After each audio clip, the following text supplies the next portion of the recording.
I know a few people are gonna start coming in, but we're gonna go ahead and get started because there's actually a lot to talk about. First of all, once again, thank you all so much for coming, because there's a lot of you. Sir, thank you.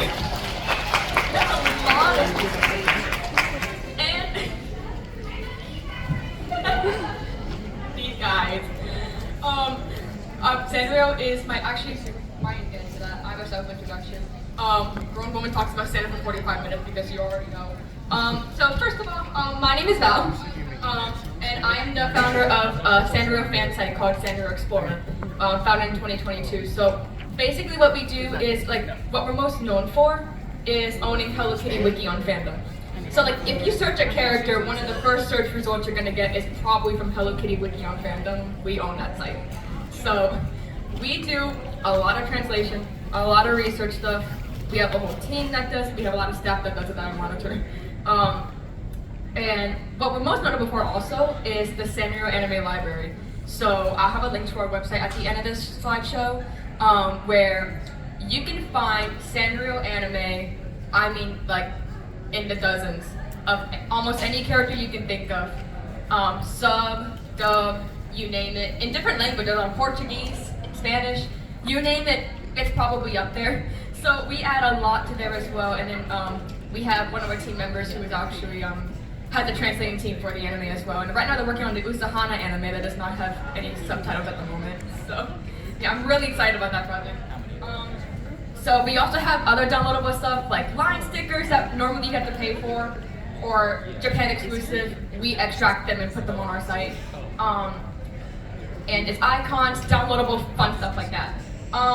And I founded this site because, although Sanrio has been my special interest since 2020, but we founded the site in 2022 because, like I said, there's a lot that goes unnoticed, and my whole goal was, I think a lot of people in this fandom like to judge other people for not knowing certain lore, certain characters, stuff like that, and I'm not that way. I think that I like to politely, kindly, excitedly, maybe overwhelmingly educate people about them, but I'm not gonna, judge people, etc., right? So, because there's over 600 characters in their database, very few of them ever discontinued, so there's just so much. So do you really expect everyone to know all 600 characters? I don't.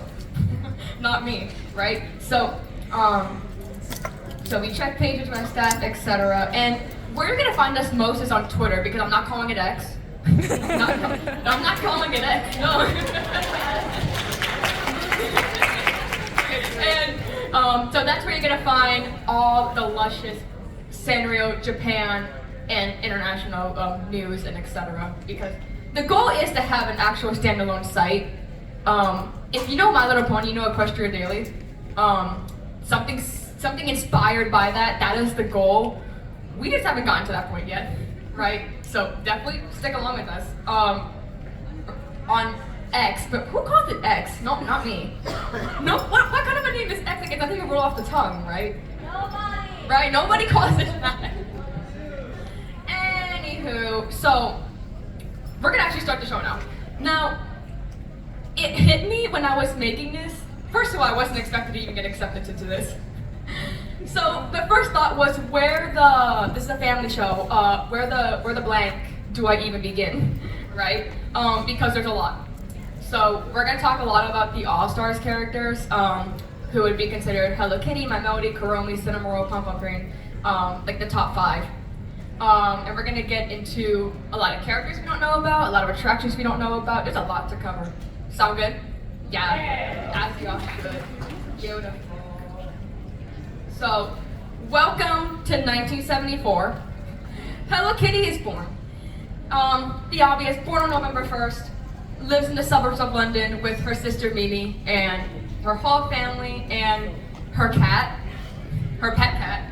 She is a cat, and she has a pet cat. Let me ask you a question. Why does Goofy talk and Pluto doesn't? Right? Right. It's the same concept.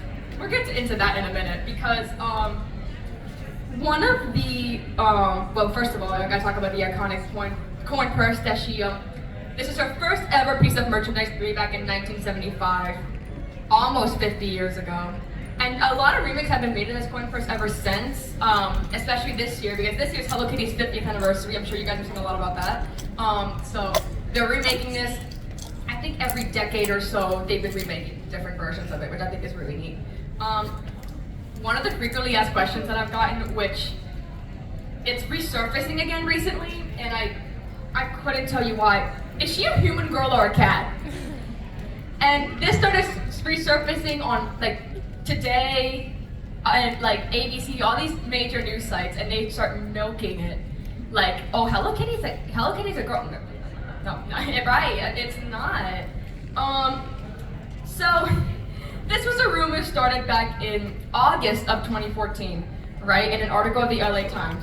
So the article was talking about an upcoming museum exhibit for Hello Kitty's 40th anniversary, which was that year.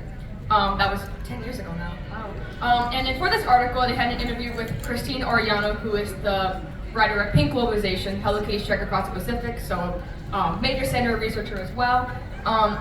She comes in, and she's preparing text for an exhibit in which she says, Hello Kitty is a cat, etc., right? The common knowledge, the common sense that we all have that Hello Kitty's a cat. I mean, look.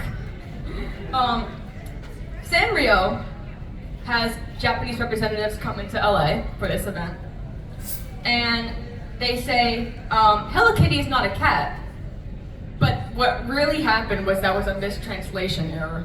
So, what everybody took it as, she's not a cat, so she's a little girl, or she's a human, she's something else. What they meant to say was that Hello Kitty is not a cat in the way a cat is all on fours and meows and etc. Right? Hello Kitty is an anthropomorphic cat. I'm a furry. If you're a furry, you know what that means. Yeah.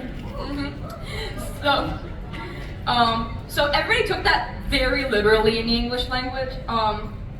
So a representative of Rocket News 24, Japan-based news site, contacted a Sanrio rep in Japan, and the woman said, and I quote, "We never said she was a human.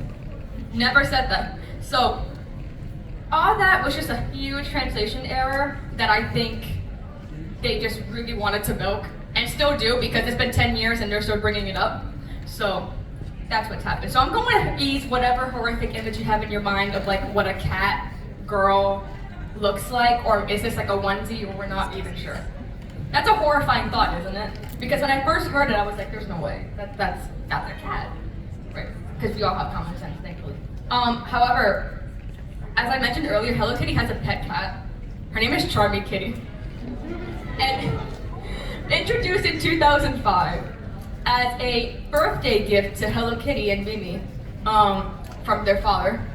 And once again, why can she meow and Hello Kitty can't? So why is she all on fours? Some things just can't be explained. Like, why did Disney do what they did, right? So, it's a really horrifying thought to, yes?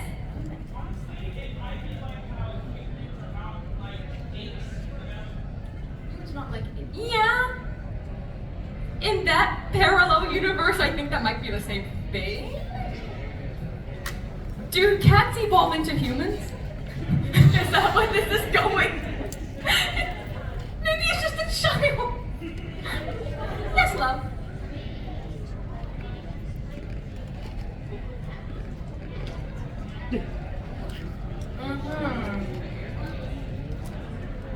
Yeah, maybe. So Hello Kitty has a human brain, whereas Charming Kitty does not. That's interesting. Yes, sir? Yeah.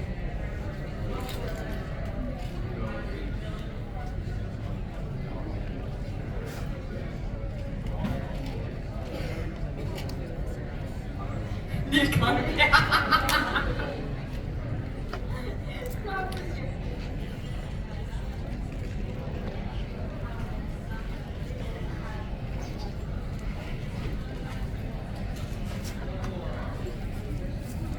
But a human is a human, a monkey is a monkey. Which are they're two different things, but they evolve from the same thing. So I understand what you're saying. Unless this is called, maybe it's a different breed, like, Kitty is a calico cat, whereas Charming Kitty has known to be a Persian cat, if I recall correctly. So maybe there's like different breeds or some sort of math that we're missing here. Interesting. So one of the biggest, did I say that? No. One of the biggest controversies ever in her history is Miffy and the comparison to Miffy. So some of you may know in 2011 there was a whole lawsuit where one of Hello Kitty's friends, Kathy, looking a lot like Miffy. And I don't know about you guys, I just don't see it. Is it just me? It's not just me, right? I don't see the. It's just like any other generic like rabbit, right? That's what I'm. So some people have said she looks nothing like her. Some people agree that she looks a lot like her. I disagree. I don't know. But here's something I want you to consider. It's possible that Dick Bruna, the creator of Miffy here, in the year 1955, plagiarized a Belgian creation named Moosty. And look at Moosty and Miffy. Let's talk about this. Right. Hypocrite. Right. That's what I'm saying. So it's unknown if Moosty debuted in 1945 or 1965. Different sources say different things. So Miffy could have been inspired, and I use this very loosely, from Moosty, or maybe vice versa. Maybe Moosty could have been a creation of Miffy somehow. Depending on, we don't have a confirmed year of when Moosty was created. So we have no sure answer. We're not in our minds. So the creation of all these characters were evolved between obviously the 1940s and 1970s. So who's to say they even knew about each other's characters at all? But I don't know, y'all. Maybe it's just me, but Moosty and Miffy over there kind of. But for him to do a whole lawsuit against Sanrio for a copyright infringement is kind of crazy. I'm just saying. Anyway, we're gonna move on from Hello Kitty unless anyone wants to have any questions. Yes, love.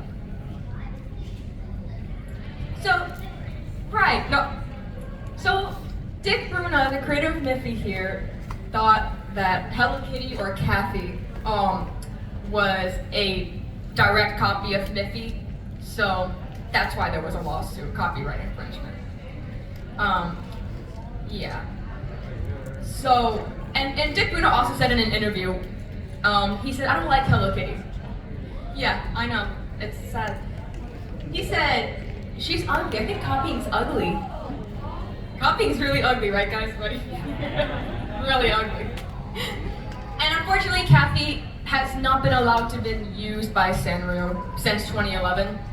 Kathy has been axed from the cast, and she is one of the very few characters that has ever been discontinued for any reason.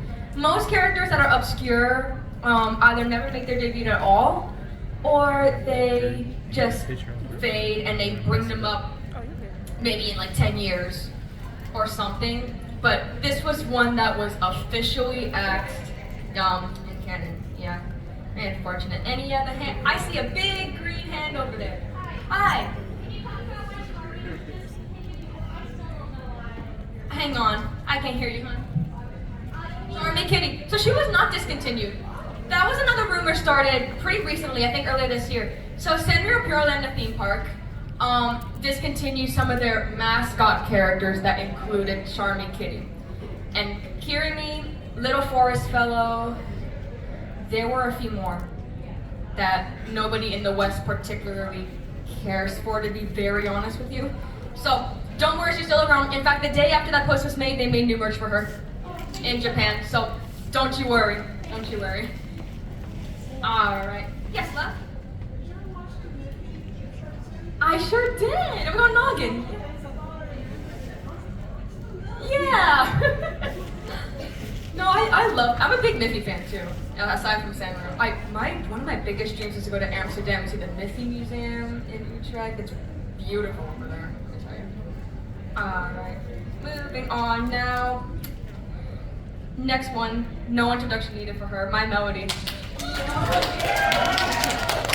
Big fan favorite, I know. So My Melody was not, she was not debuted as My Melody. Her name was originally not My Melody. In the year 1975, 1976, sorry. 1975, I'm sorry, I'm reading my notes all wrong. 1975, she debuted as Little Red Riding Hood. Yes, and then a year later, 1976, renamed My Melody. So the whole point of her character originally was to be based on this Little Red Riding Hood persona, right? It was meant to be the story of Little Red Riding Hood acted out by animals instead of the regular story with the little girl. But she was renamed My Melody, and some of her little friends over here started to appear. We have Flat the mouse over here, blanking on the squirrel. I think his name is Ritsu, if I recall correctly. They all started to appear, and then in 1977 we got introduced to the Pink Hood, which we all know very, very well, right? So there wasn't much connection to Little Red Riding Hood after that, except she switched between the Red and the Pink Hood, and in the 1970s there was a Little Red Riding Hood movie that was released. It was under My Melody, but it was reenacting Little Red Riding Hood as originally intended, which is in our Sanrio anime library as well, by the way. So she was changed up a lot. They introduced the concept of My Melody wearing other clothes that wasn't just her hood, dresses, anything else you may think of now, right? And throughout the 70s and 80s, she was very unpopular. Up until the late 90s, unfortunately, they almost axed her, actually. So they stopped making new merchandise of her throughout the 90s at all, except for some little candies there. I see a hand over there. Yes, because we have seen it. We've seen it. If you watch the anime Onegai My Melody, she takes it off for a brief moment. And you can see like the white bunny ears with like little black hairs on it, like she forgot to shave. I know. It's hilarious. It's great. It's horrible. I won't lie. Yeah. Sometimes we say, be yourself. Don't change anything about yourself. I think the hood was the way to go. Yeah. So production until the late 90s was pretty much halted except for some cute candies and things here and there, but basically nobody touched it. She was just not that popular at all. Until 1997, so the year before in 1996, she scored just out of nowhere, supposedly. Just very high in the Sanrio character ranking. Since then, she's been in the top 5 every year. But for some reason, in 1996, there was a very big surge in her popularity. The main target was like teenage girls, etc. Right? Probably the same target you would see today. So they began resuming things in 1997, and she just exploded from there. She was very popular. She won 5th place in the 1997 character ranking as well. She's been placed in the top 5 ever since. So if you go the 2024 Sanrio character ranking, she has been in 1st before. I forget what year, but she has been 1st. There's not always been Sanrio in the lead, even though lately it's been that way, right? So, and since then, she's gotten, since the early 2000s, we had a lot of different colors, different hoods, different styles, which looks so freaking cute. Look at that. And then for her 30th anniversary in 2005, they released Onegai My Melody, April 2005, which is arguably their most iconic, most popular anime probably ever released. I mean, they had a lost Filipino dub out there somewhere.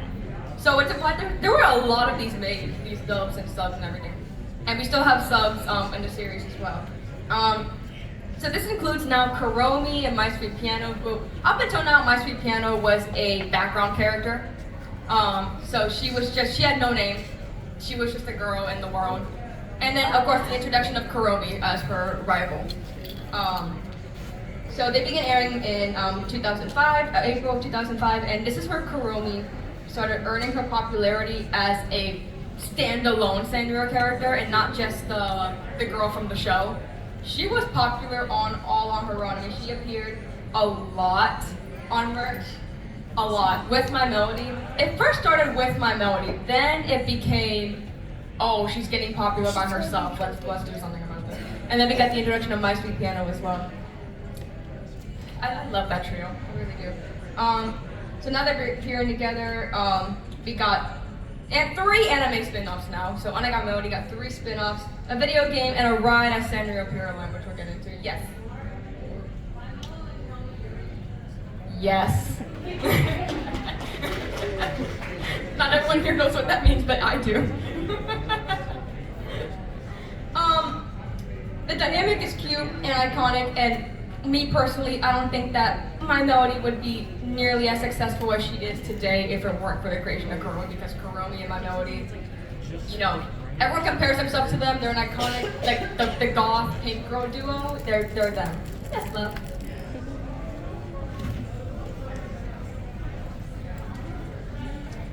So that's a good question. So they started off as Kuromi's self-proclaimed rival. So Kuromi said she was my melody's rival. My melody saw her as a friend. So that's how it began. And over time, they began to be friends themselves. And possibly something more, because there are now official images of Kuromi kissing my melody. So something's going, which was released in June of last year, by the way. I'm just saying. I'm not saying anything, but so it doesn't end there. You're probably wondering what happened to her red hood, because she just replaced everything with pink for the most part. Well, the red hood was given to my melody's cousin, Little Forest Fellow. Oh, I know. Oh, cute. So Little Forest Fellow debuted in 2015 for, I believe it was my melody's 40th anniversary.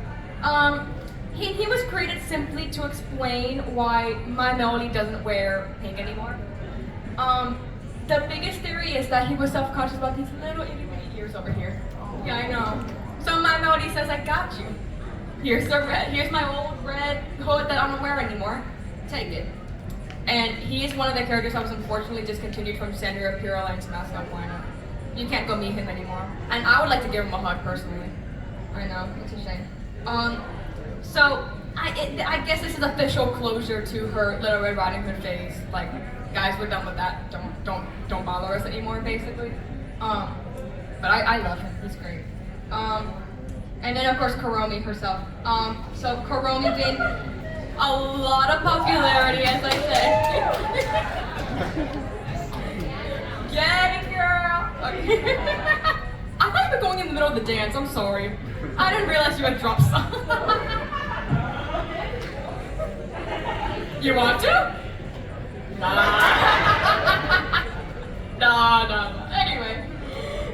So Kuromi gained a lot of popularity, like I said, because of when I got my melody.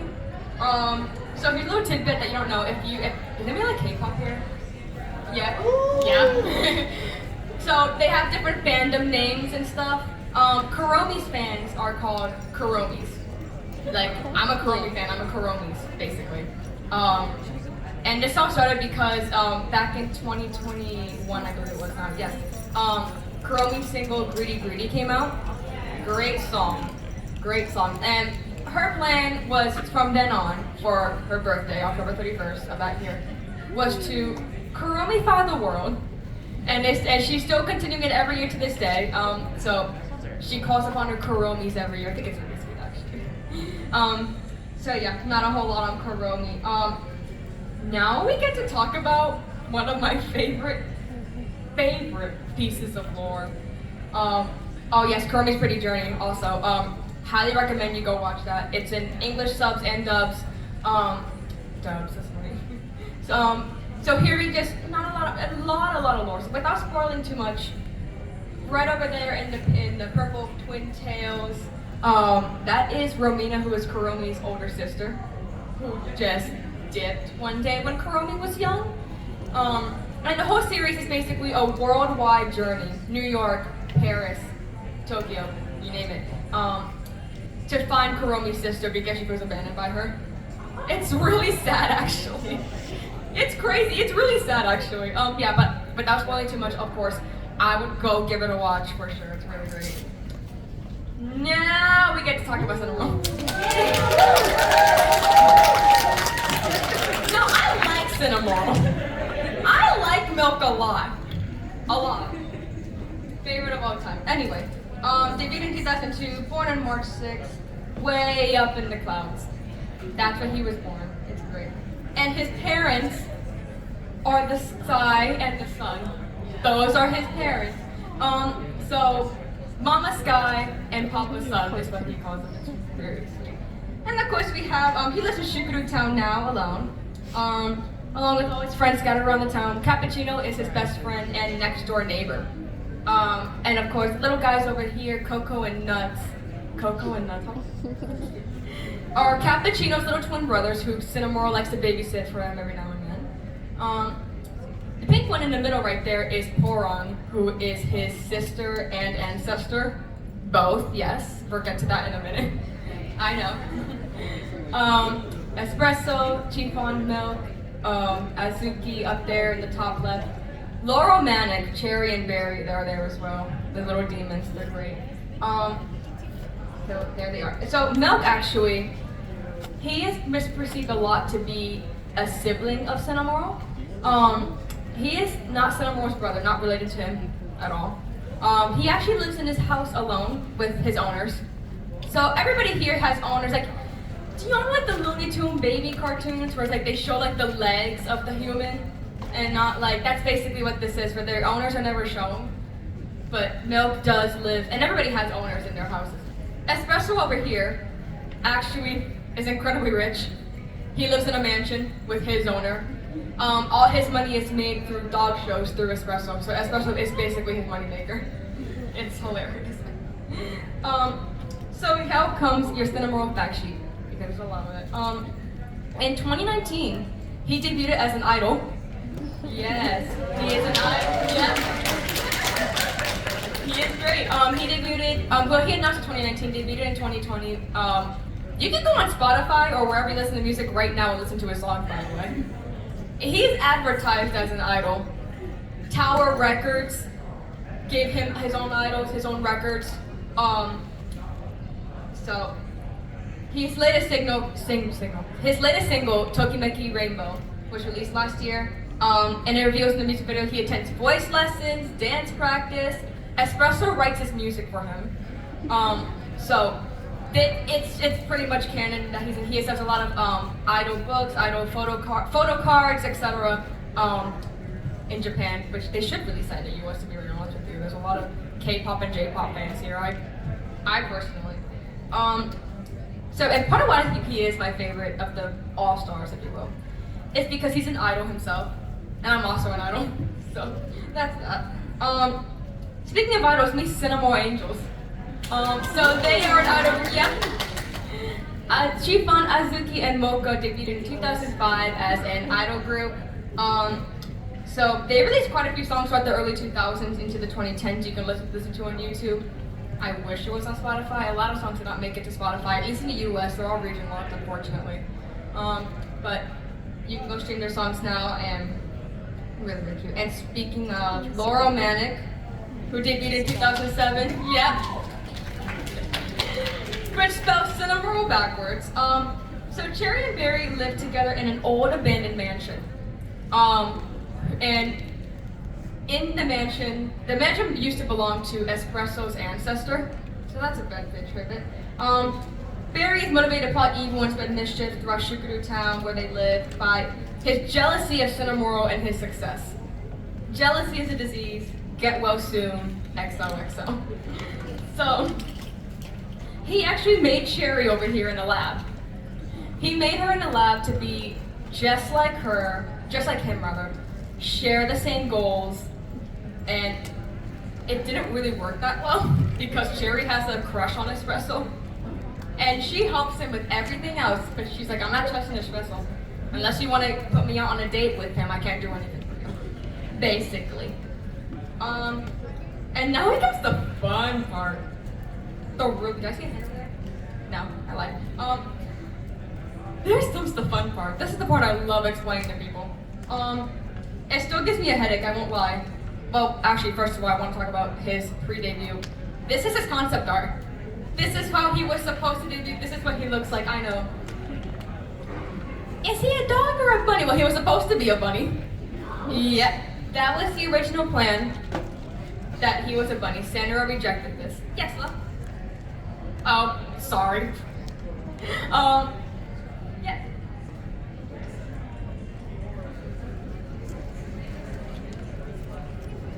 It's from Sanrio through the so the main book that covers this that was all translated was Cinnamoro's Mysterious Journey, the manga that was released back in 2015.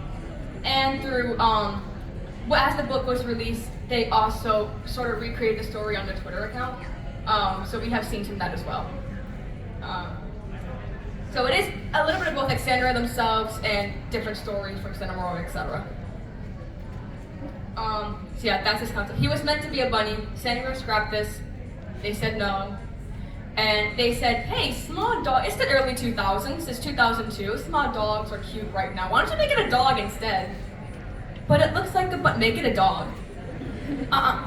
And they just went along with it, I guess. And aren't we glad they did, because I love him. But I don't know what that cape is over him, I don't know what that's supposed to mean. I don't know. It is. It's time for Cinnamoro, Poron, and the Shukuru Kingdom. Yes. Before you come in and say that I copied what I'm about to say word for word from Hello Kitty Wiki, it's because I wrote this article. So, is self-plagiarism a thing? Yes. Is it a thing? Yes. Well, I'm about to self-plagiarize. At least I'm honest, right? Give me an A for effort. So, this is a translation of the book, like I said, Cinnamoro's Mysterious Journey, that tells us about Poron and the history of Cinnamoro's town. So, Poron here in pink comes from Shukuru Kingdom, now called Shukuru Time, in an era far before Cinnamoro's life. So, she's basically his ancestor, which makes sense as she is his sister as well, because the sky and the sun are eternally living things. So it's no wonder that the sky and the sun are just gonna keep having children eternally, right? Cinnamoro has a bunch of unnamed cloud siblings as well. So it's unknown how Cinnamoro and Poron became dogs, and everybody else were just little baby clouds that were just born. I'm not quite sure. So this is Shukuru Kingdom, very diverse kingdom, but many different pups, many different occupations. They're all living together in perfect harmony. But then one day, everyone in the kingdom just forgot to trust each other and get along and be civil. And everyone's happiness dissipated, and eventually the whole kingdom would collapse. Very sad. So Cinnamoro's town was not even supposed to exist at this point.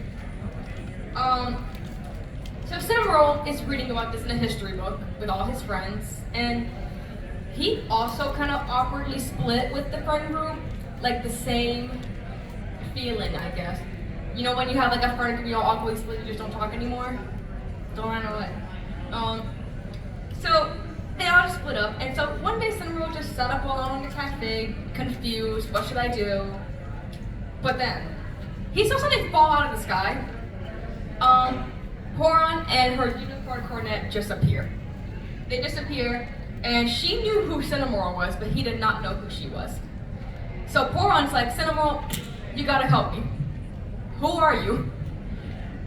Just trust me. Sources do trust me. He says, do trust me. So Poron's unicorn explains that they come from Shukuru Kingdom. Cinnamoro's the only one who can help them change the course of history, blah, blah, blah. So of course, Cinnamoro decides to just trust her, because when I see someone fall out of the sky and say, come with me, I just go with them. I don't know about you. So, ask questions later, they go back to the era of Shukuru Kingdom together, hundreds and hundreds of years before. So, Cinnamoro goes on this time travel journey, and he meets the ancestor of Cappuccino named Martino. That's right. Martino is the Knight Commander of Shukuru Kingdom. And I need a whole separate panel to explain the ancestors to you. But we have Martino, who has a crush on Espresso's ancestor, Espriano, over here. And then we have the court musician, Stefan, who is the ancestor of Chiffon. And then Team Mocha is Mocha's ancestor, who runs a little tailor shop, that's what it is. She runs a little tailor shop there, and Stefan is the court musician. And do you guys want to see my favorite one? Just look at Prince Miruhi. Look at this thing. And look at this thing. And he can actually talk. You know how Milk, he says, Babu, Babu? No, no, no. He talks. And he's mean. He's mean. Right! So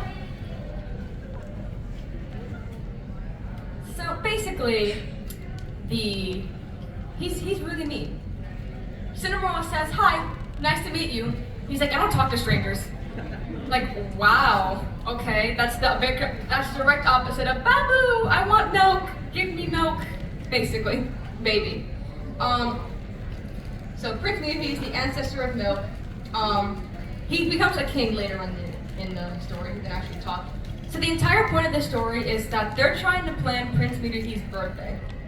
And so everyone has to come together, despite the whole kingdom collapsing and having other priorities to tend to. Make this birthday party a success, because when my country collapses, I'm worried about a birthday party. Right? So there's a lot of back and forth between everyone who initially just bickered a lot, mostly due to insecurity. Esperina's upset because she's like, I can't sing. What am I gonna do? Like, or you can sing. And they all come together and they form this wonderful party. Probably about as wonderful as you would expect, 300 years ago? I don't know. You go to a nice rich person's castle and everything's great. So, Cinnamoroll convinces everyone to come together for it. They crush it. And during this party, look at Esperina over there. She's smiling. Seriously. Cinnamoroll makes cinnamon rolls for everybody. This has never been invented before. So, yep. So, he's, in that timeline, the inventor of the cinnamon roll. I'm serious. Later on in the story, they do a flashback where Cinnamoroll goes back and reads the history book again. He has a whole statue in his town, and he is said to be the inventor of the cinnamon roll. In that timeline, I don't know who the actual cinnamon roll inventor is. But in the other alternate universe, they are literally Cinnamoroll. So in Jupiter Town history, he's the official inventor. And as the party goes on, Poron says, I'm the same as you, Cinnamoroll. We're connected in the sky and the sun, hinting at their parents. And that's when it hits him. He's like, am I your sister, ancestor? She doesn't want to quite say it, but we all know. They are also seen together with their parents. These are all his little cloud siblings over here. Mama Sky and Dad left. I feel yeah, basically.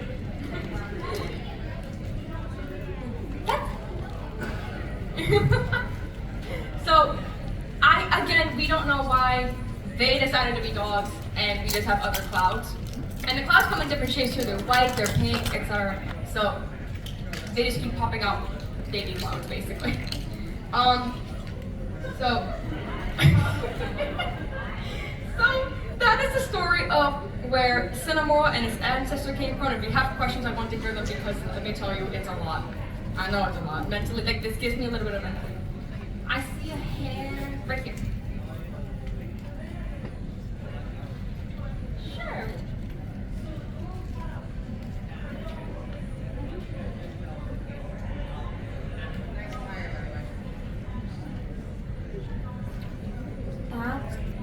Yeah. They might have the mental capacity, or some have said that they were born as clouds and they later evolved into these cloud, fluffy, puppy things. Yeah. Yeah, basically. Yeah. I guess these two are the only known dogs that have grown and made it out of this family. Moved out, basically. Yeah. I thought it was another hand. I'm probably not. Yes, left. I love this question. Hatsune Miku fits in because she said she could. And this, we're in Miku's world, we're all just living in it. This is Miku's world, as far as I'm concerned. Yeah, exactly. And now it's time to talk about a little bit about me. I made a rush a little bit. We have 5 more minutes already. Wow. Wow. Raborski-Dunn.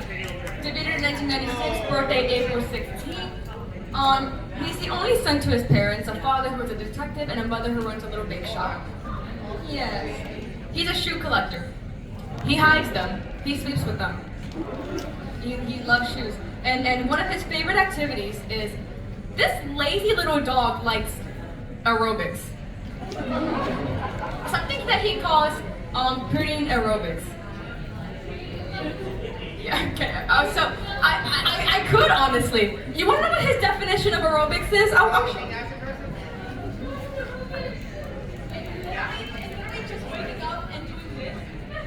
Going back to bed. I think I'm joking. Or like going for a little walk in the park, because he does, dogs love to go for walks, right? So you guys want to leisurely little walk. But yeah, that's basically his only exercise. It's great.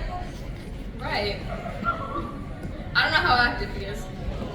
And one of the greatest things about Papa Purin is his little butthole. We all know that. But guess what? It wasn't always there. This was his debut merch from 1996, and he has no butt. It's really sad. It was added later around 1997, thank God. But he was also named Boku Puri instead of Pom Pom Puri. Boku Puri. I'm Puri, I guess. I'm not quite sure. That's basically it. Until 1998, 1999.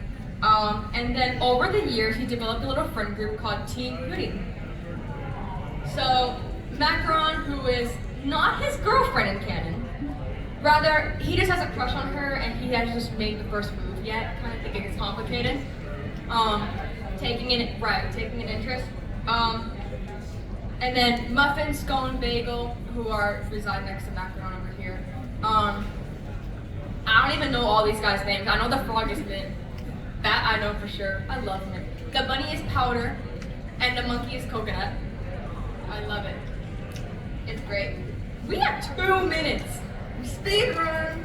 It's not a ton to say on Papa Puri lore-wise, to be very honest, but he's great. We can all agree. So now I wanted to move on to a little Sanrio attraction that not a lot of people know, because we've heard of Sanrio Pure Land in Tokyo, or Hello Kitty Land, as some people call it. And they have on the other side of the country in Oita, we have Harmony Land, which is the outdoor version. This is Sanrio Fantasian? I'm not saying that right, I'll be honest with you. So this was the inspiration to Sanrio Pure Land. The architecture was inspired by a town in Germany. This was open until 1988 to 1995. And it was inside Lalaport in Tokyo Bay, a little shopping mall. And this is basically it. It's a little indoor thing. Hello Kitty appears every now and then. 1 minute warning. Thank you, Star. And that's Sanrio Fantasian, which I'm almost positive I'm saying that wrong. So I just thought that was a really interesting fact that this was the inspiration to probably one of their biggest attractions in the world. We have made it. We speed ran that. And guess what? I was going to type more. Thank goodness I didn't, right? I also want to thank, real quick before you guys go, I want to thank Star who let me borrow their tablet for my notes right there. I want to thank Liz who is in the back recording for me right now. And I want to thank all of you for sticking around and asking so many questions and for even being here because Sanrio is indeed my special interest and I just love talking. Thank you guys so much and I hope you guys have a great rest of your con. Tomorrow I will be in a masquerade. I'll be performing the song Sanrio de Janeiro. It's great. I'll be in a beach in a roll fit. You should come see me. Thank you guys!